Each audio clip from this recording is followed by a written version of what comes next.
chapatis, which is flatbreads, also called rotis, for well over a very long time. Let's say well over 40 years or so. So here I have got chapati flour, which is atta, wholemeal, whole grain flour. Let me just show you. Um, yeah, chapati flour, and it's best described as whole wheat flour. All right, 100%. Lots of different varieties of, whoops, lots of different varieties of whole wheat flour. So that's what I'm using today. But you can also make this with a, if you haven't got atta, you can also make this with a mixture of wholemeal flour and self-raising flour together. Now, sometimes I put oil in this and sometimes I don't. So today I'm just going to leave it really simple and just show you how to make it with just simply chapati flour, atta and water. Now I've got some hot water in here and I'm just going to, most important thing, when you add the water, is you just add it gradually. I'm going to gently bring it all together. And I would say as well is that make your chapati flour well in advance, like, okay, 30 minutes. Let's be realistic. I will be realistic here. If you've got time, make your chapati flour in advance. And as you can see, what I'm doing is I'm just very gradually adding the water. I have just got boiled water, previously boiled. It has cooled slightly. And now I'm just gently make, like you make bread dough, different types of doughs. Most important thing is add your water gradually, have hot water, and then you don't need to add anything else. You don't need to, the way I make it anyway. Sometimes I do add, like I said, some oil, and we grew up adding a nice little knob of butter to the dough. But if you just make it really simply, just with water and flour, and that's all good. And as you can see, it's all gently coming together. So you really need to kind of like using your senses, feel, using that feel of touch, and want to, just imagine like when you're eating chapatis or rotis or naan, you love the ones that are really lovely and really nice and soft. And so that's how we want the dough to be as well. So as you can see, a little bit more water. I'm just adding a little bit at a time as I go. So yeah, I hope you're all well today. I'm in the UK, so it is a bank holiday Monday. I normally come on live here at 12 o'clock. 12 o'clock, but today a little bit earlier. And I thought what I'd do is, because previously I've showed you targada, chickpea curry, a sambara, so today I would come and show you how I make my homemade chapatis, rotis, you could call it flatbread, and they're great because they're such an amazing, humble, it's not a dish, a humble bread, because it's used, you can have it on its own, or how we traditionally eat it, we just break it up. I'm going to show you how to cook it as well. After you've cooked it, break it up and then scoop it up with your curry, scoop it up with your dal, and then enjoy it. And personally, I actually just like it when they've just been cooked.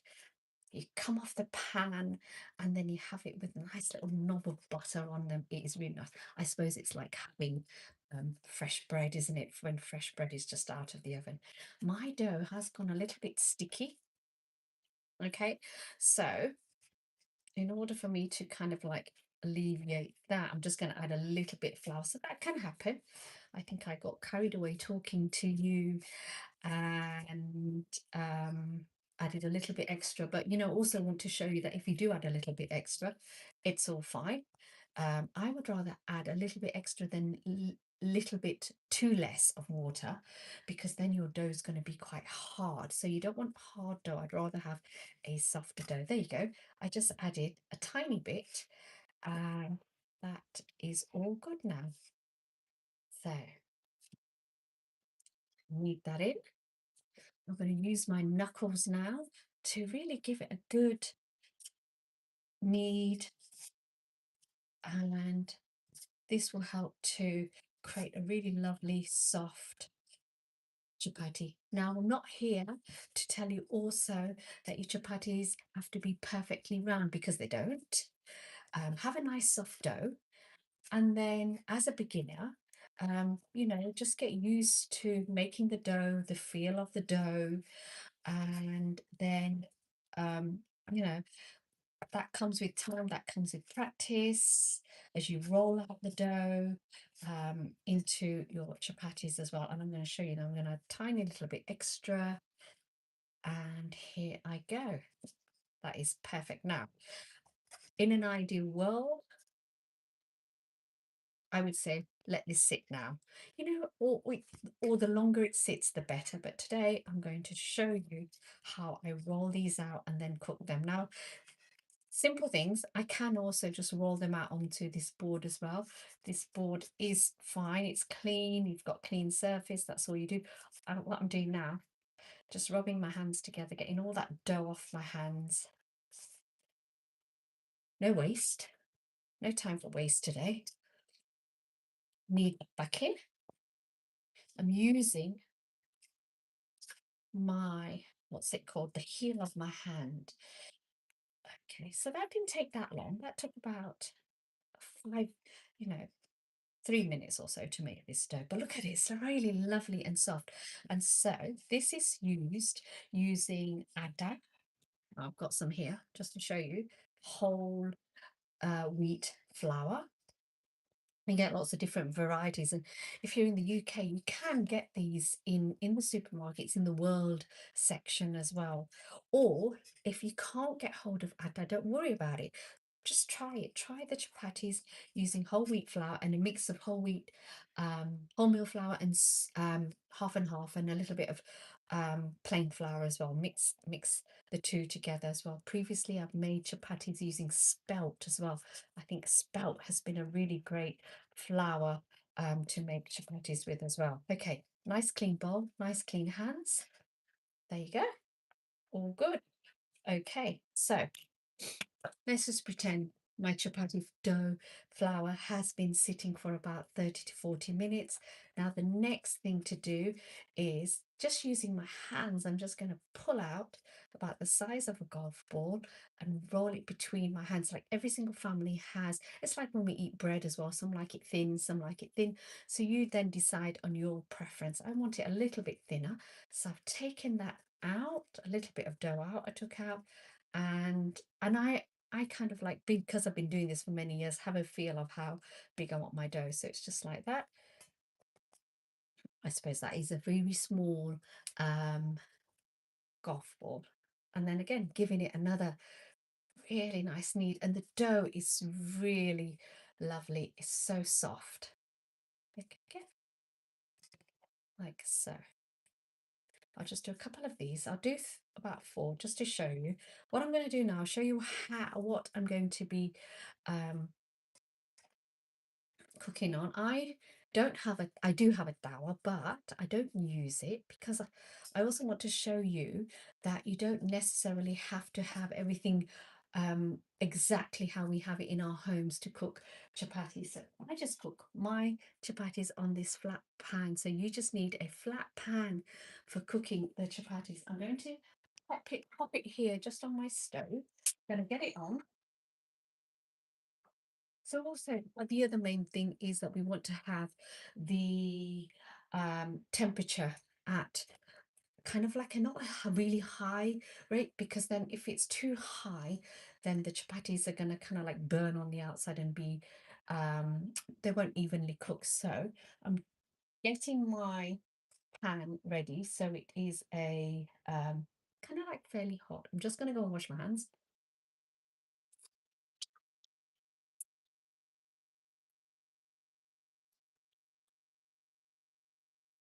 Okay, I'm still here. So if you are watching the replay. Okay, so next, rolling out. So I'm going to just pop this tea towel here. I've got lots of different types of rolling pins here. The thicker ones roll out, I think, I'm not sure though, but like maybe a thicker chapati, bigger and thicker. And then I've got these two thin ones, and they have something, they have like this middle, in the middle they have it's quite thick and then thin on the outsides, and I think that's what's going to mechanically help me roll it. You don't have, when you watch me roll, you don't have to have your chapatis rolling round like mine are rolling. They can, you can kind of like sweep it up and down.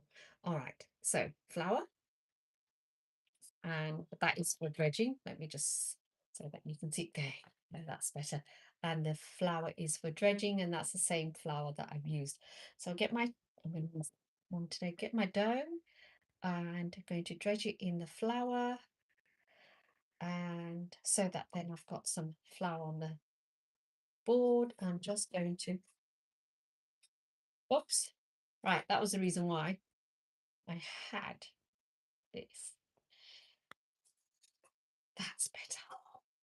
So I'm just gently going forward and back. It's a gentle motion. And I have made these thousands and thousands of times. So that's why I can do this. But when you're doing it, just gently roll. And it's very light. Hold on there. Just gently roll forward and back, forward and back. The most important thing is we want the chapatis to be even.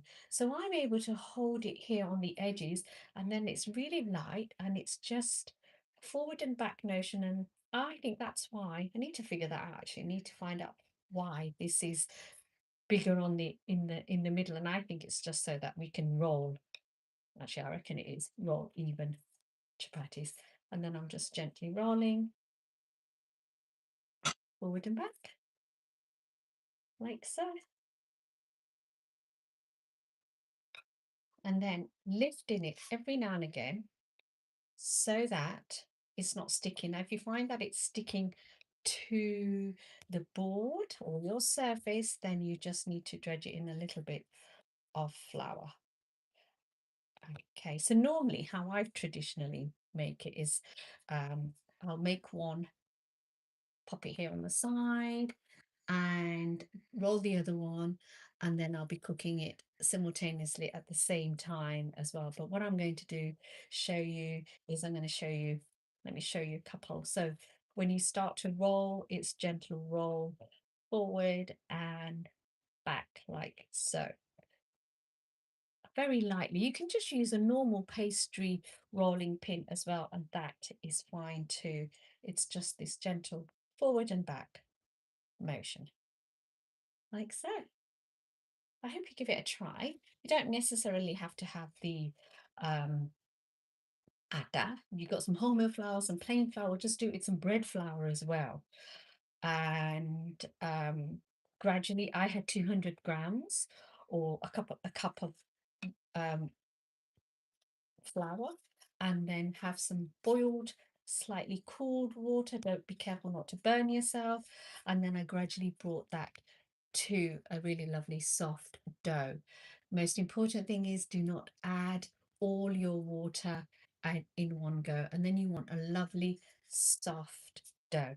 And there you can see, gently rolling it out forward and back.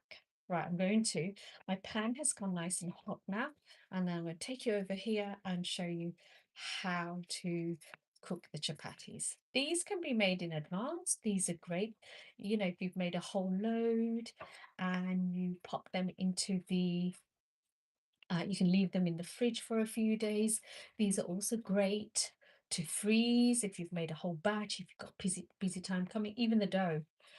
Okay, traditionally, I would say our mums did, and growing up, we made fresh dough every day. But nowadays, our lives are very different, and we are busy. And if you do want to eat these, like most days, yeah, make extra dough and keep it in the fridge. Use up the dough the following day. Or even, I do this, and I used to when my children were younger, I used to freeze the dough as well.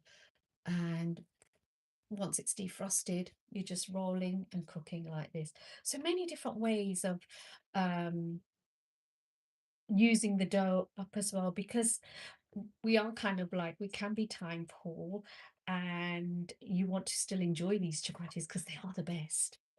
Yeah, make the dough, make a make double the batch if you want, and then have it, if you're going to have curry over or dal over a few days, then just do the required amount. Or if you have made too many chapatis, that is fine. They are never wasted.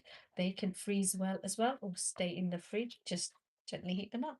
And there you go. So this dough that I have made today was simply with atta, whole wheat flour, and water. And there you go, all done. And my pan is now, that pan is ready. I'll just bring you over here, and then let's cook these now. Okay, don't want you to fall. There you go. That is quite hot now, so I'm just going to let that slightly cool a bit, because that would get quite hot. So so that was a thing. You see, that was even good for me to show you that that was a bit too hot. So that's fine. I've just turned the temperature down, and now I'm going to take it back slightly. There you go. Okay, let's do the first one. Pop it on. Now this will take, because my pan was really quite hot as well, we're waiting for a nice little bruising to happen on the other side. And also the other thing is, when you do put it on the pan, just try and make sure you haven't got too much flour on here, so you kind of like just prepare it right, otherwise you'll be having lots of flour there. Now I'm going to turn it over onto this side here. So not quite ready. I thought it was hot. I'll just turn it up slightly. So the temperature of the pan, you know, it's a bit like when you're making pancakes, the first one doesn't come out perfect. So there you go. So that one there, and let's do that one there. So that will take about 20 to 30 seconds, again depending on the temperature of your pan. I'm just going to play it around like that, and then just double check. Okay. So that isn't ready yet. And then for the next part, I'm not going to tell you to do it on the flame because of safety reasons, so I just always show you this way. So do you see that? Really nice. And now I'm going to turn it down that way, and then gradually you can use a spatula like so, and there's lovely little air bubbles coming up, and I'm just helping it along like so. Look at that. Now I can see here that there are some kind of like raw bits as well, and this is just full of lovely air. And just turn it down slightly. There you go, beautiful. Now I've got a warmer here, or you can just pop it into a tea towel and keep them warm. And that's it. I just to show you, turn them up and down a couple of times. Beautiful, aren't they? And that, who would imagine just flour and water? That was it. And like I said, we used to put some, you can put a tablespoon. Some of my recipes in my handbook just say a tablespoon of oil, and I do like to do that as well, but I just thought I'd show you very simply today. There you go. So this was the first side. I'm just letting that cook through. And that is coming on nicely. So I do have quite a flat pan, and if you're just watching again, I just want to show you that you don't need to have a tawa. You can just have it, I use a flat pan like this, and there, it's coming up nicely. And then I'm waiting for the specks to come on that side. And these are really great. You can use the flours, you can use this atta, wholemeal flour, you can use bread flour as well, but just have your dough. The most important thing is having a really lovely, soft, pliable dough like so.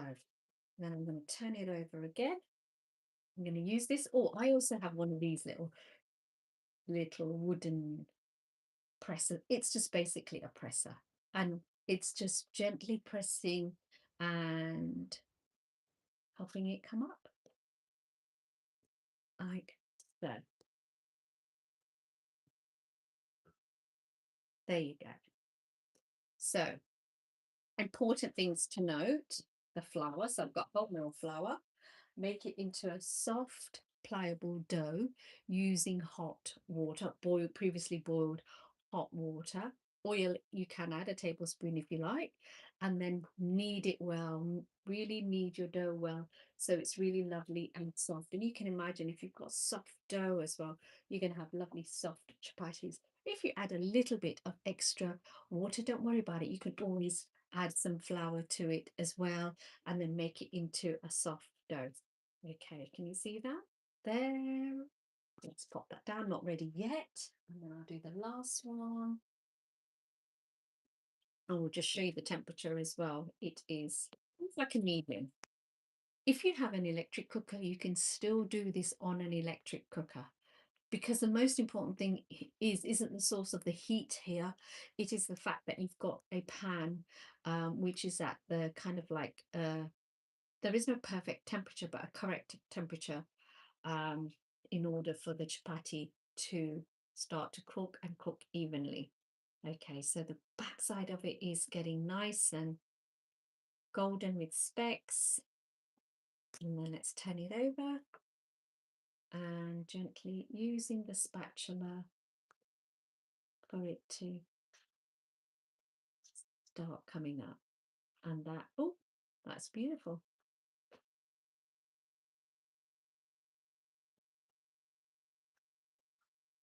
Like so. There you go. Thank you for joining me today. Or you might be watching the replay. I'll just do the last one. There you go, made 4, showed you 4. I hope that you do give chapatis a try. This is the flour that I used either. Well, like use an atta. You don't have to have this one. There's lots of different variations out there. And like I said, you could just try this with even bread flour. Most important thing is make sure the dough is really lovely and soft and knead your dough well. Let it rest.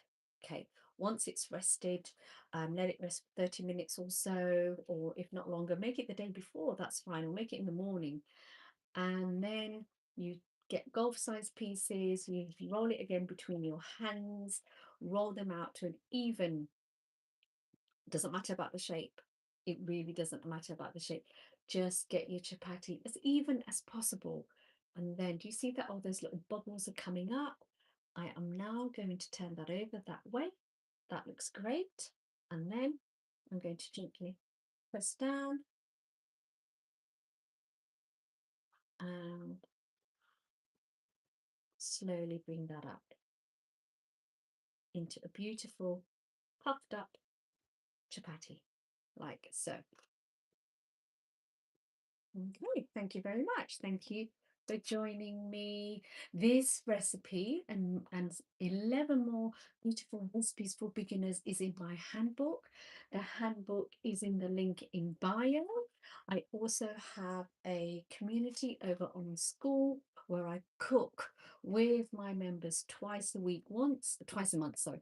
Once a month we'd have like a practice session like this. We will make chapati together, and then the second time in the month, we do an actual cook along. So you cook with me live.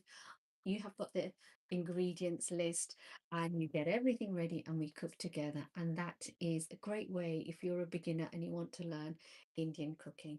But thanks for joining me today and I'll see you again. Bye. Oops. That way.